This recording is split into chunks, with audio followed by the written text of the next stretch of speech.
Hello and welcome. You're watching a special broadcast here on WION, and I have a very special guest with me, Dr. Abdullah of Afghanistan.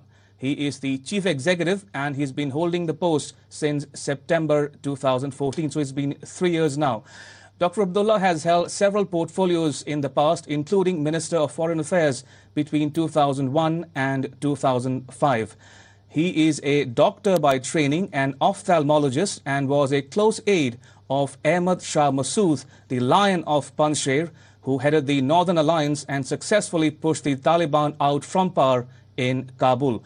Dr. Abdullah contested the 2009 and 2014 presidential elections. Dr. Abdullah, welcome and thank you for speaking to WION. Thank you. Let me dive straight in and talk a bit about your ongoing visit to India. Now, your visit was delayed by several hours because of an unfortunate incident involving a rocket attack on the Kabul airport. Now, many would say that this has become a daily occurrence of sorts for Afghans, almost a way of life for many in the country. When would these terrorist attacks end and how? Unfortunately, terror is a challenge today, not only for Afghans, but in global scale. There is no doubt that Afghanistan, being in the front line, Afghan people have suffered more than their share and continue to suffer. At the same time, when you look at the story, there are two sides in it. One is the efforts of terrorist groups to hinder, to create impediments towards growth, and to contribute to instability in the country. From the other side, it is the efforts of millions and millions of Afghan people to rebuild their lives, to work together, and to work for the betterment of lives for all in Afghanistan, and also the efforts of those countries which are helping Afghanistan in achieving their aspirations. So the answer, when will terror end?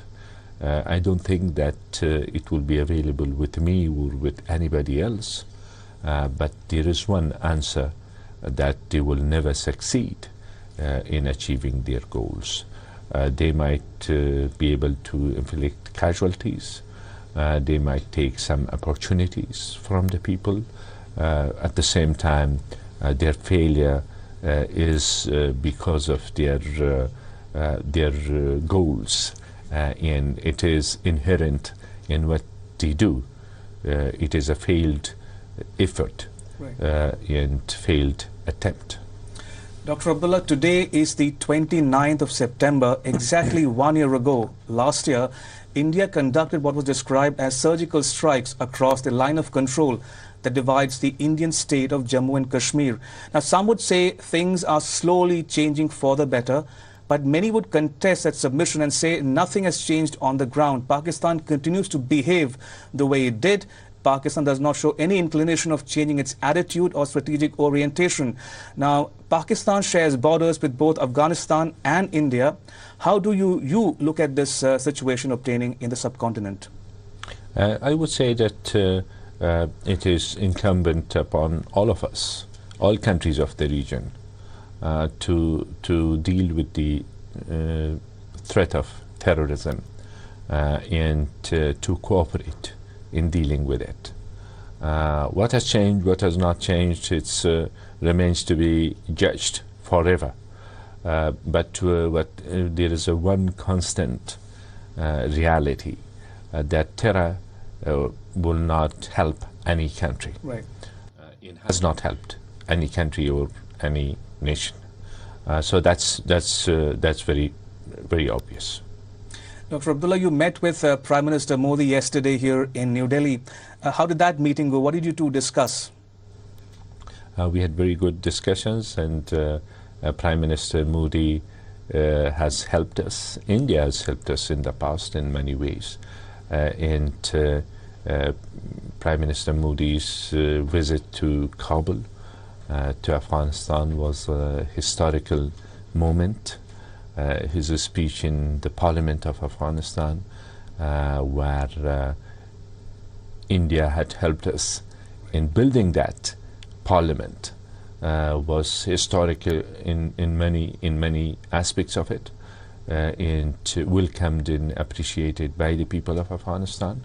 And since then, things have moved forward in a more energetic manner in terms of cooperation between both countries.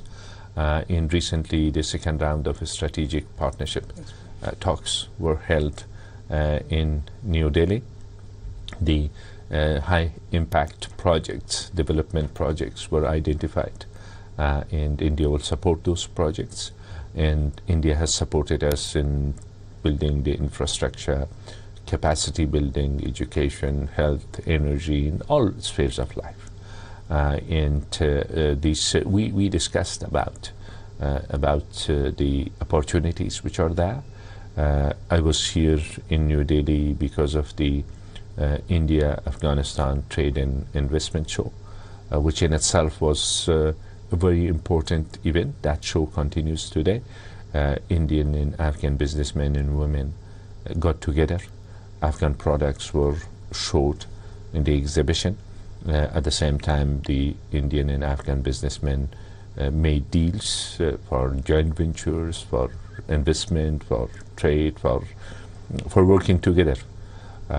So we discussed that one as well as how we can help more investment in Afghanistan through private sector, not just the public sector, in ways of encouraging it. And Prime Minister Modi was open and passionate in helping in any ways possible to help stabilization of the country, economic growth, and also connectivity, not just the region but beyond as well.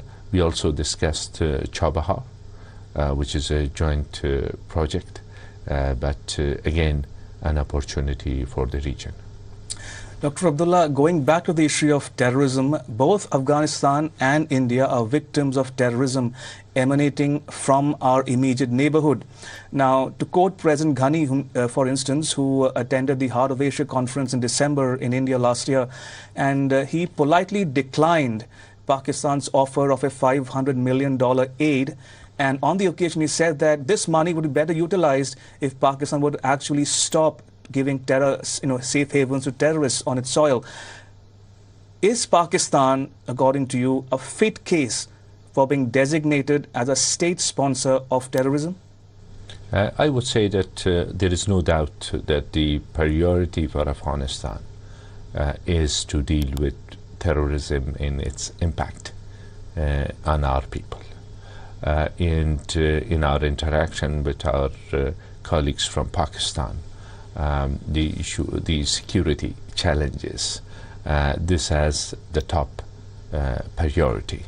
How to go ahead with it in our bilateral interactions or in the regional forums or international community, that's a different issue. But at the same time, there is a very broad recognition today worldwide that this threat has to be dealt with by all countries, relevant countries, in a straightforward manner. Talking about the US, for instance, Dr. Abdullah, the US says that there are 20 designated terror groups operating from Pakistan. India, for its part, has described Pakistan most recently as Terroristan, and went on to say that the quest for a land of pure has produced a land of pure terror. And it's also described in the past as the Ivy League of terrorism is obtaining in Pakistan today. In your estimation, why is the international community reluctant to call Pakistan's bluff? I would say that the international community would choose and opt the way that they want to deal with issues as they do. And I have no doubt in my mind that there have been interactions and very open, candid discussions and also open public messages. Where it will end as far as Afghanistan, a country which has suffered so much. Our hope is that this issue is being dealt with in the right manner by all countries, and that's the main part of our interactions in the past and in the future. Also, we will continue to engage our neighboring countries, Pakistan included, and from one side, we have assured all of our neighboring countries that Afghanistan will not be a threat to any country. That is obvious. We want to survive as a nation and as a country and as a state. Not only that, but at the same time, we see a lot of opportunities, not just for us, but for different regions, South Asia, Central Asia, and through Afghanistan. When I mentioned about the two sides of the picture, one is the terrorist activities, the other side is the efforts and aspirations of millions of people in our country, which are forward-looking. We are not enemies of any country in our part of the world or different part of the world. We have extended hands of friendship to all our neighboring countries. But all what we wanted was to be reciprocated, and that's how we will going to deal with it. Sure. And countries will choose their own ways. Absolutely. Dr. Abdullah, if I were to ask you to take a step back and reflect on the last 15 odd years, you've been Minister of Foreign Affairs yourself. Now, in 2001, we heard the then US President George W. Bush talk about the so-called axis of evil, which included Iraq, Iran, and North Korea. Cut to 2017, when we have President Trump in the White House, he talks about a so-called new axis of evil, which again includes Iran, North Korea, and possibly Venezuela. Why is Pakistan not a part of this so-called axis of evil in spite of enormous evidence to the contrary? I would say, to answer your question, I will not be best placed. Because it's a U.S. definition of the problems, and North Korea, it is belligerent attitude recently. I think it deserves a specification as such, and also when former President Bush gave that speech, by coincidence, we were there in the State of the Union address. As far as Afghanistan is concerned, our focus is on the challenges that we are faced with. The global crisis affects us naturally, but with our neighboring countries, all our neighboring countries, without any exclusion, our wish has been and will be to establish friendly relations and assure them that Afghanistan has never been a threat to them, will never be a threat to them.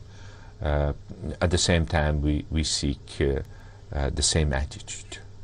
Dr. Abdullah, let's talk a bit about connectivity, if you will. You spoke about Chabahar port in Iran. Now, many say that physical connectivity will necessarily lead to economic integration and greater people-to-people ties. Now, Afghanistan is a landlocked nation, and the Chabahar port, which is being developed with Indian assistance, can be of immense help to the people and government of Afghanistan. How do you look at the so-called trilateral cooperation among India, Iran, and Afghanistan, and specifically in relation to the Chabahar port? Chabahar is a very important project. Prior to Chabahar, India had helped us in building part of the road which connects the borders, our borders with Iran, to our ring road, which connects the whole country, which also connects Afghanistan with Central Asian republics. And Iran has announced and committed to give a lot of facilities for Afghanistan and for trade and transit through Chabahar for Afghanistan in that port. which we consider it as an opportunity. In the coming future,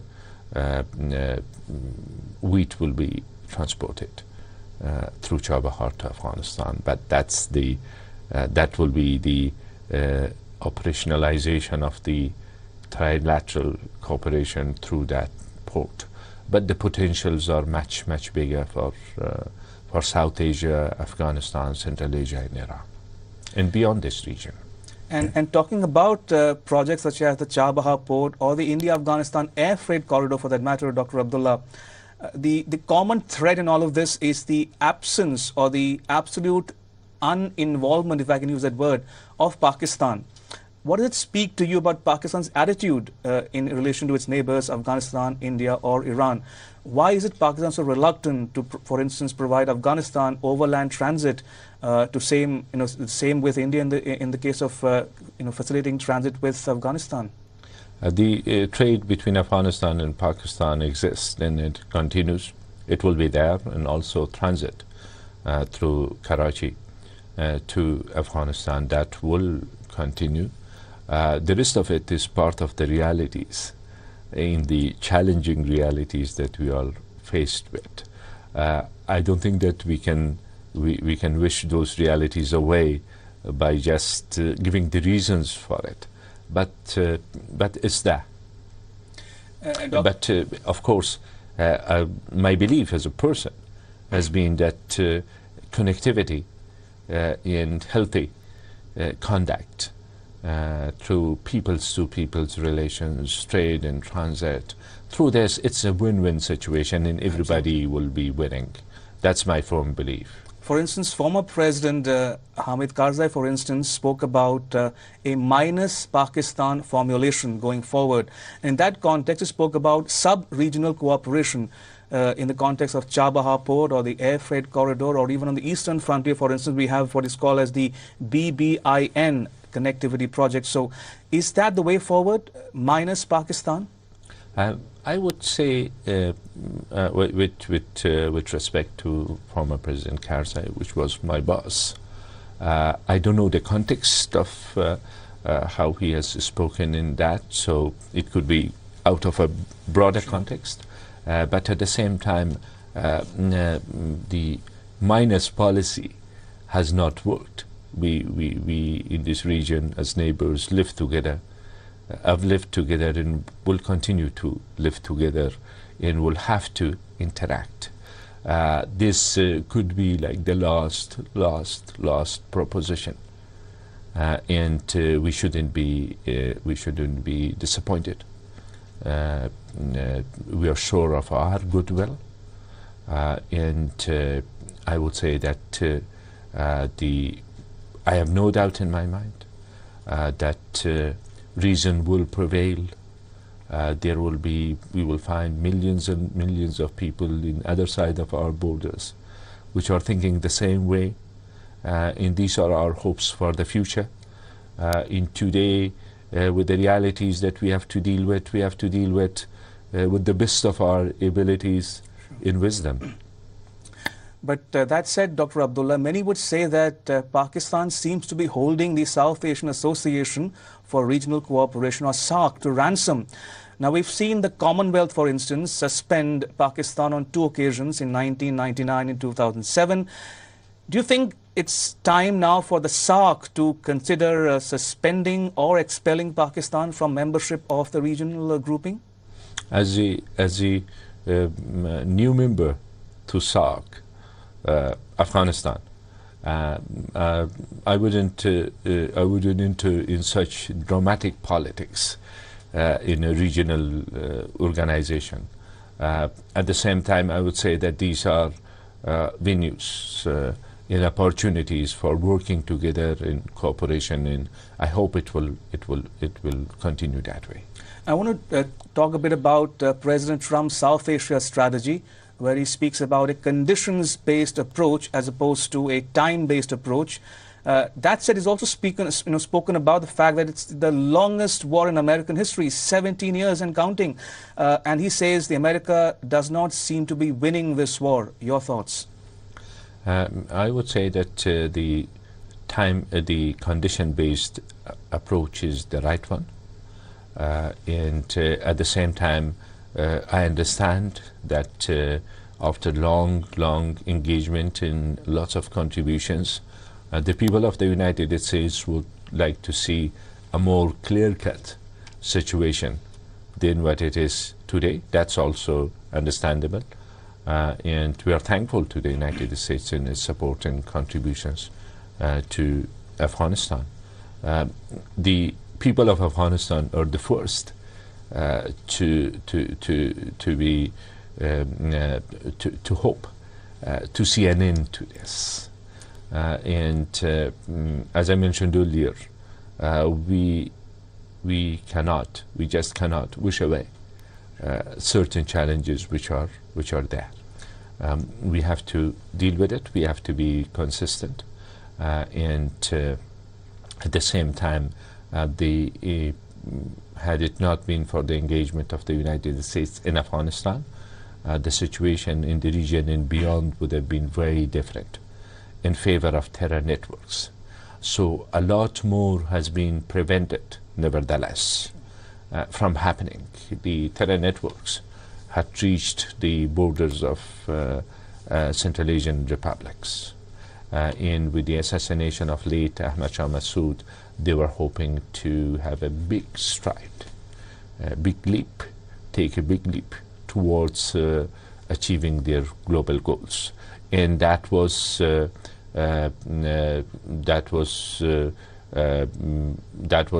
not unrealistic.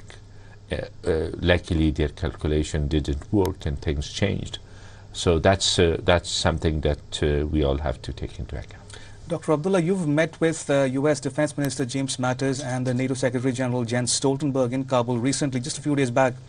Now, on the occasion of a joint press conference there, Minister Mattis said that when it was asked about what would the U.S. do if Pakistan does not change its attitude towards giving safe havens to terrorists, he said, "We will watch Pakistan's choices." Is that how you look at it as well? He said it during that press conference, and we also had discussions in our joint meeting with President Ghani, myself, in our national security team, with Secretary Massis and NATO Secretary General. And in regards to that question, he answered as he did. Should the U.S., for instance, again, coming back to my original question, do you think the U.S. should and must declare Pakistan a rogue state or a terror state, maybe cut American military and monetary aid to Pakistan, also probably consider removing the status of a non-NATO ally which Pakistan currently is? In their policy announcement, they have considered different ranges of measures, and I'm sure that they have raised it, and they will raise it with Pakistani authorities, and they will continue to do so, and they will make a judgment based on that. So that's, to be honest, not my area of making judgment. And coming back to India's contribution or assistance in Afghanistan, are you satisfied with India's track record so far insofar as development aid is concerned? Do you think India should contribute more militarily to Afghanistan, possibly boots on the ground?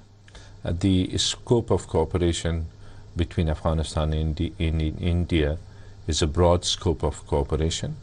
There have been security support for Afghanistan as well. And we appreciate India's attitude.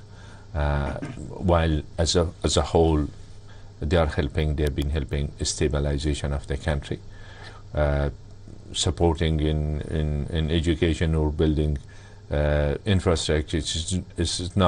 These are not just contributions to the economy or to the services in the country, but also to the stabilization of the country.